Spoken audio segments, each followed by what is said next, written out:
औज़ुबिल्लाहिमिनश्शैतानिर्रजीम बिस्मिल्लाहिर्रहमानिर्रहीम। अस्सलामु अलैकुम वरहमतुल्लाहि वबरकातुहू। डियर स्टूडेंट्स, कैसे हैं आप? उम्मीद है खैरियत से होंगे और अपने आप को कोरोना से मुकम्मल तौर पर महफूज रखें। आजकल बहुत ज़्यादा फैला हुआ है। तो चलिए शुरू करते हैं। आज हमारा लेक्चर नंबर 16 है और ऑनलाइन सीरीज़ का M2 फिज़िक्स सेकेंड ईयर और कंटिन्यूस एक्स रे स्पेक्ट्रम जो ऐसे इसको आज हमने स्टडी करना है। तो लास्ट टाइम जो है मैंने आपको प्रोडक्शन ऑफ एक्स रेज के बारे में बताया था और उसके लास्ट पॉइंट पे हमने ये स्टडी किया था कि जो एक्स रे का कंटिन्यूस स्पेक्ट्रम होता है उसके ऊपर हमें डिस्क्रीट लाइंस जो हैं वो मिलती हैं। तो जो कंटिन्यूस स्पेक्ट्रम है एक्स रेज का, वो एक इफेक्ट होता है जिसको हम कहते हैं बर्न स्टार्लिंग या ब्रेकिंग रेडिएशन। ये कंटिन्यूस स्पेक्ट्रम जो है बर्न स्टार्लिंग या ब्रेकिंग रेडिएशन की वजह से प्रोड्यूस होता है। ठीक है, तो पहले देखते हैं द कंटिन्यूस स्पेक्ट्रम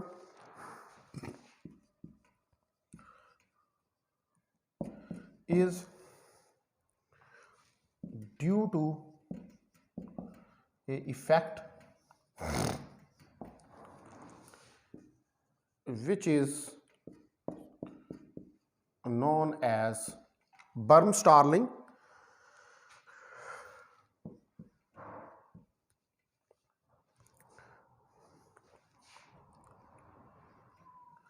इसको हम कहते हैं Bern-Starling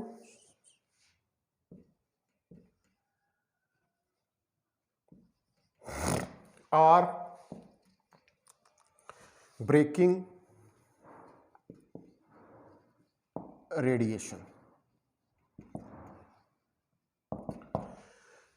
ठीक है, तो कंटिन्यूस स्पेक्ट्रम जो है वो जिस इफेक्ट की वजह से प्रोड्यूस होता है उस इफेक्ट को हम बर्न स्टार्लिंग या ब्रेकिंग रेडिएशन का नाम देते हैं। तो ये किस तरह ये प्रोसेस अगर करता है कि जब फास्ट मूविंग इलेक्ट्रॉन्स जो हैं वह बम्बार्ड करते हैं टारगेट के ऊपर, तो जब टारगेट के साथ इलेक्ट्रॉन्स टकराते हैं तो इलेक्ट्रॉन्स टारगेट के साथ टकराने के बाद सडनली एकदम जो है वो स्टॉप हो जाते हैं, वो रुक जाते हैं या उनकी मोशन जो है वो स्लो हो जाती है जब उनका इम्पैक्ट होता है टारगेट के साथ। तो हमें पता है, हम ये जानते हैं कि जो एक्सेलरेटिंग चार्ज होता है, क्लासिकल थ्योरी ये कहती है कि जो एक्सेलरेटिंग चार्ज होता है वो इलेक्ट्रोमैग्नेटिक रेडिएशंस को एमिट करता है। लिहाजा ये जो इम्पैक्टिंग इलेक्ट्रॉन्स हैं जो कि टारगेट के साथ टकराते हैं ये रेडिएशन को एमिट करते हैं क्योंकि ये स्ट्रांगली डी एक्सेलरेट होते हैं। जाहिर बात है कि जब ये टारगेट के साथ टकराते हैं तो टारगेट के साथ टकराने के बाद ये डी एक्सेलरेट होते हैं, यानी कि इनका एक्सेलरेशन जो है वो कम हो जाता है। डी एक्सेलरेट होते हैं, स्पीड कम होती है तो एक्सेलरेशन कम होती है। तो इसका मतलब है कि ये एक्सेलरेट हुए, डी एक्सेलरेट हुए टारगेट के साथ टकराने के बाद, तो जो रेट ऑफ डी एक्सेलरेशन होता है वो इतना ज़्यादा होता है कि जो एमिटेड रेडिएशन है, यानी कि जो एमिटेड रेडिएशन, जो इलेक्ट्रॉन में से रेडिएशन निकलती है वो शॉर्ट वेवलेंथ की होती है। और तो इसको हम क्या कहते हैं कि ये बर्न स्टार्लिंग है in the X ray region. तो बर्न स्टार्लिंग बेसिकली क्या है? बर्न स्टार्लिंग बेसिकली वो प्रोसेस है कि जिसमें जो फास्ट मूविंग इलेक्ट्रॉन्स हैं जब टारगेट के साथ टकराते हैं तो टारगेट के साथ टकराने के बाद इलेक्ट्रॉन्स जो हैं वो टारगेट के इफेक्ट की वजह से उनकी स्पीड स्लो डाउन हो जाती है और स्पीड स्लो डाउन होने का मतलब यह है कि वो डी एक्सेलरेट होते हैं। और अकॉर्डिंग टू क्लासिकल थ्योरी हमें इस बात का पता है कि जब इलेक्ट्रॉन्स डी एक्सेलरेट होते हैं तो डी एक्सेलरेट होने के नतीजे में या एक्सेलरेट होने के नतीजे में चार्ज पार्टिकल जो है वो रेडिएशंस को एमिट करता है। तो हम ये कहते हैं कि this is the process of bremsstrahlung in X ray region. ठीक है जी। तो when the fast moving electrons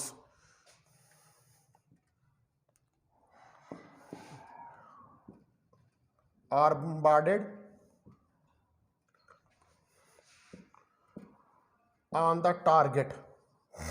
तो जब फास्ट मूविंग इलेक्ट्रॉन्स हैं इनको हम बम्बार्ड करते हैं टारगेट के ऊपर, तो they are suddenly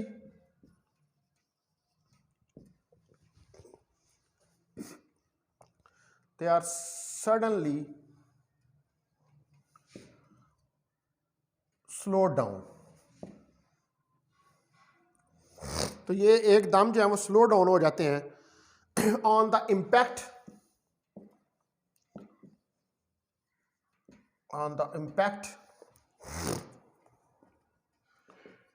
with the target.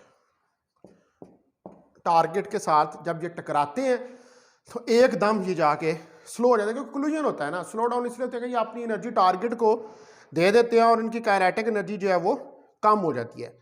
तो हमें ये पता है कि जो एक्सेलरेटिंग चार्ज होता है,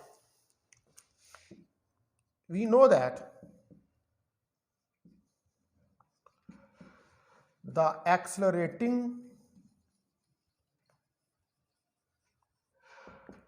चार्ज, हमें ये पता है कि एक्सेलरेटिंग चार्ज जो है प्रोड्यूसेस रेडिएशंस। हमें इस बात का पता है कि जो एक्सेलरेटिंग चार्ज है वो रेडिएशंस प्रोड्यूस करता है। तो देखिए इलेक्ट्रॉन्स को जब आपने बम्बार्ड किया टारगेट के ऊपर, इलेक्ट्रॉन्स जाके टारगेट के साथ टकराए और टारगेट को उन्होंने अपनी एनर्जी और मोमेंटम दिया, और टारगेट को एनर्जी और मोमेंटम देने के बाद वो स्लो डाउन हो गए, यानी कि उनकी स्पीड कम हुई। तो जब उनकी स्पीड कम हुई तो उनके अंदर डी एक्सेलरेशन प्रोड्यूस हुआ, और जब चार्ज के अंदर डी एक्सेलरेशन प्रोड्यूस हो या एक्सेलरेशन प्रोड्यूस हो तो चार्ज के अंदर से रेडिएशन जो हैं वो निकलना शुरू हो जाती हैं। तो इसका मतलब है कि ये इम्पैक्टिंग इलेक्ट्रॉन जो हैं वो इमिट करेंगे रेडिएशन को, ठीक है, क्योंकि they are strongly decelerated by target, ठीक है। तो these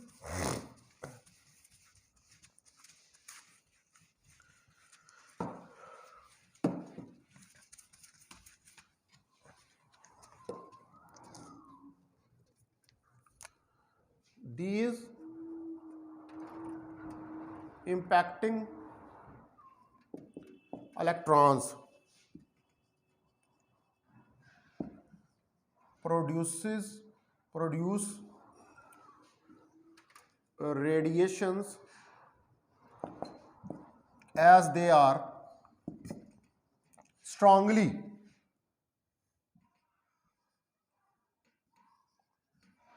deaccelerated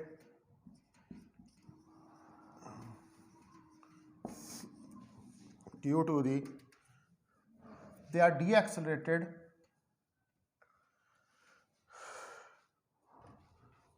due to strong impact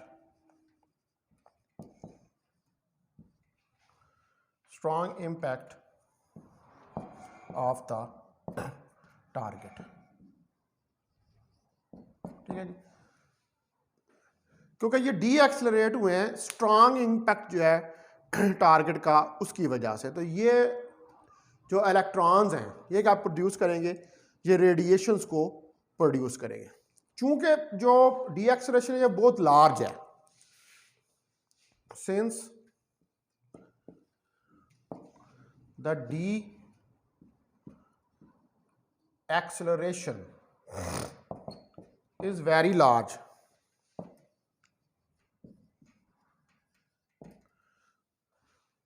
therefore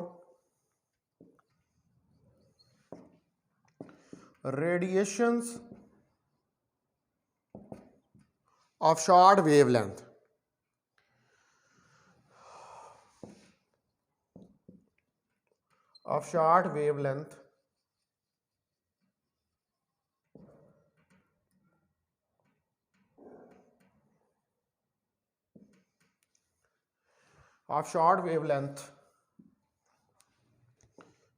will be emitted, और शॉर्ट वेवलेंथ की रेडिएशन जो हैं वो emitted होंगी, and these are known as X rays, और इनको जो है वो हम एक्स रेज का नाम जो है वो देते हैं। तो वो प्रोसेस कि जिसके अंदर फास्ट मूविंग इलेक्ट्रॉन्स जो हैं वो टारगेट के साथ टकराते हैं और टकराने के बाद उनमें डी एक्सेलरेशन प्रोड्यूस होता है, और जब में उनमें डी एक्सेलरेशन प्रोड्यूस होता है तो वो रेडिएशंस एमिट करते हैं। इस फिनोमेना को हम बर्न स्टार्लिंग का नाम देते हैं, और इस बर्न स्टार्लिंग के फिनोमेना के नतीजे में हमारे पास एक्स रेज जो है वो निकलती है। ठीक है, अब एक ग्राफ जो है वेवलेंथ का, इसको एक्सप्लेन करने के लिए कॉन्टिन्यूअस स्पेक्ट्रम, क्योंकि कॉन्टिन्यूअस स्पेक्ट्रम जो एक्स रेज का है वो इस बर्न स्टार्लिंग के इफेक्ट की वजह से होता है। ठीक है, तो आप देखें कि in the case when electrons lose their all kinetic energy, जब इलेक्ट्रॉन आप लूज कर देते हैं सारी kinetic energy in first collision, पहले कोलिजन में, in first collision with target के साथ। ठीक है, ये अपनी सारी एनर्जी जो है kinetic energy, most of kinetic energy है वो लूज कर देते हैं। तो काइनेटिक एनर्जी जो है वो अपीयर होती है as an X ray photon. ठीक है, so kinetic energy is appear as a X ray photon of energy, और ये एक्स रे फोटॉन जो एनर्जी का एच एफ मैक्सिमम में कन्वर्ट हो जाती है। तो काइनेटिक एनर्जी इलेक्ट्रॉन्स की फिर किसके बराबर हुई? Maximum energy of photons. ठीक है, अब हम जो है देखें कि काइनेटिक एनर्जी जो इलेक्ट्रॉन्स की है वो रेडिएशंस के अंदर सारी कन्वर्ट होगी। तो अब हम देखते हैं ग्राफ यहाँ पर जो कि हम बनाएंगे इंटेंसिटी, इस तरफ ले लें इंटेंसिटी, बल्कि इसको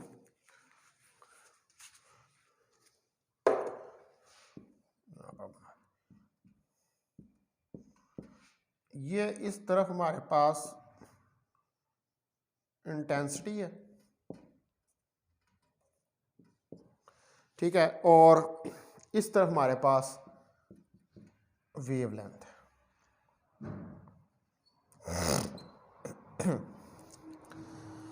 ठीक है, और ये वेवलेंथ है हमारे पास नैनोमीटर के अंदर। तो अब हमारे पास जो ग्राफ है वो कुछ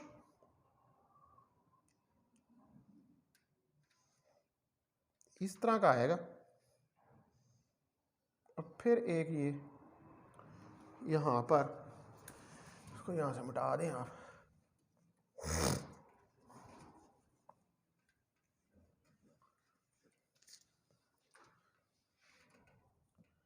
यहां पर ये पीक आएगी और ये कुछ इस तरह का ग्राफ हमारे पास बनेगा। आप देखेंगे इसके अंदर आपको दो पीक्स जो हैं वो नजर आ रही हैं। ठीक है, तो जो वेवलेंथ है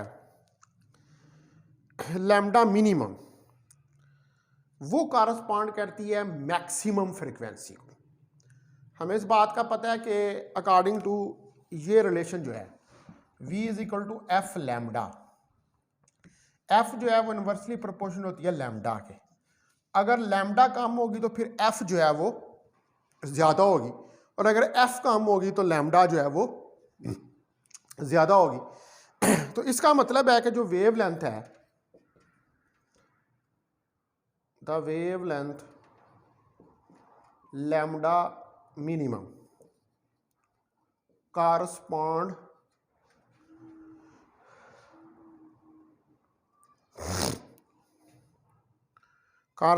to frequency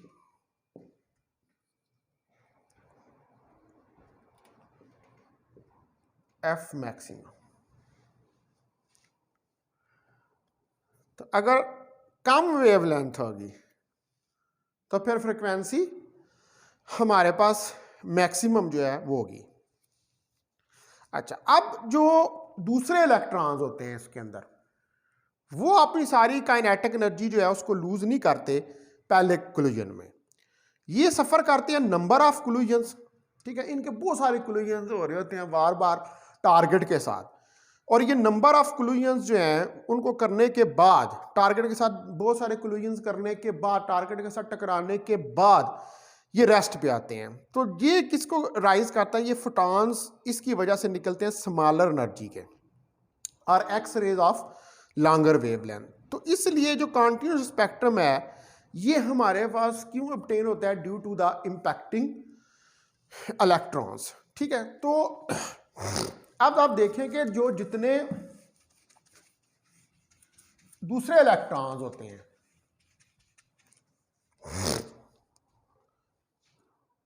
other electrons do not lose their all kinetic energy in the collision with target.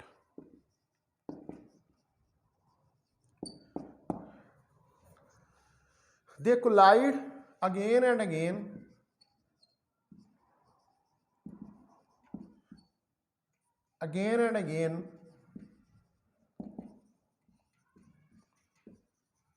with target and then become to rest।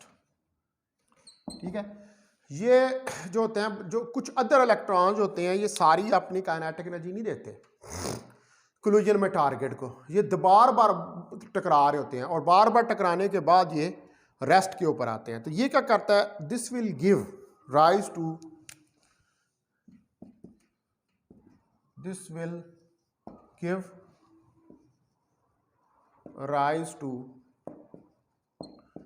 X rays of smaller energy and long wavelength. और इसके नतीजे में x raise निकलती हैं जो कि smaller energy और long wavelength की होती हैं। तो कॉन्टिन्यूस स्पेक्ट्रम जो है ये हमें क्यों ऑब्टेन होता है?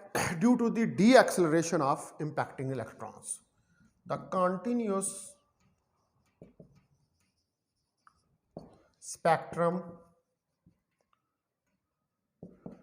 Of X rays is due to the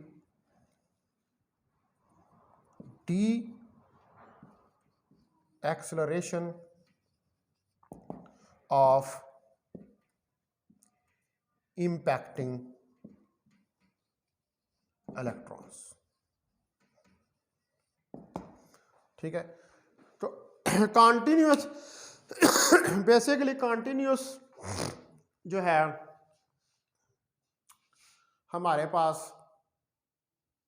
spectrum, ये एक्चुअली प्रोड्यूस होता है D acceleration of impacting electrons, यानी कि बर्म स्टालिंग इफेक्ट की वजह से। बर्म स्टालिंग इफेक्ट जो है वो बेसिकली रिस्पॉन्सिबल है continuous spectrum of X rays के लिए। ठीक है, और बर्म स्टालिंग का प्रोसेस क्या है? बर्म स्टालिंग का प्रोसेस ये है कि जब फास्ट मूविंग इलेक्ट्रॉन्स जो हैं वो टारगेट के साथ कोलाइड करते हैं, तो इस प्रोसेस के दौरान वो अपनी काइनेटिक एनर्जी जो है वो टारगेट को देते हैं, और काइनेटिक एनर्जी टारगेट को देने की वजह से उनकी स्पीड स्लो डाउन होती है, यानी कि उनका एक्सेलरेशन कम हो जाता है, तो वो डी एक्सेलरेट करते हैं। तो अकॉर्डिंग टू क्लासिकल थ्योरी जब भी चार्ज डी एक्सेलरेट करता है तो उसके अंदर से रेडिएशंस निकलती है। तो ये इम्पैक्टिंग इलेक्ट्रॉन जो डी एक्सेलरेट करते हैं इनकी वजह से रेडिएशन निकलती हैं, और ये रेडिएशन जो स्पेक्ट्रम बनाती हैं उसको कहते हैं एक्स रे कॉन्टीन्यूस स्पेक्ट्रम। ठीक है डियर स्टूडेंट्स, तो फिर आज हम लेक्चर को यहीं पे एंड करते हैं, और कल इंशाल्लाह जो है वो फिर हम प्रॉपर्टीज़ ऑफ एक्स रेज जो हैं उनको स्टडी करेंगे डिटेल के साथ। ठीक है डियर स्टूडेंट्स, बहुत शुक्रिया आपका, थैंक यू वेरी मच। तो फिर कल जो है वो आपसे इंशाल्लाह ताला जो है वो मुलाकात होगी, और उसमें हम जो है प्रॉपर्टीज़ हैं एक्स रेज की उनको स्टडी करके देखेंगे। अस्सलाम वालेकुम वरहमतुल्लाहि वबरकातुहू।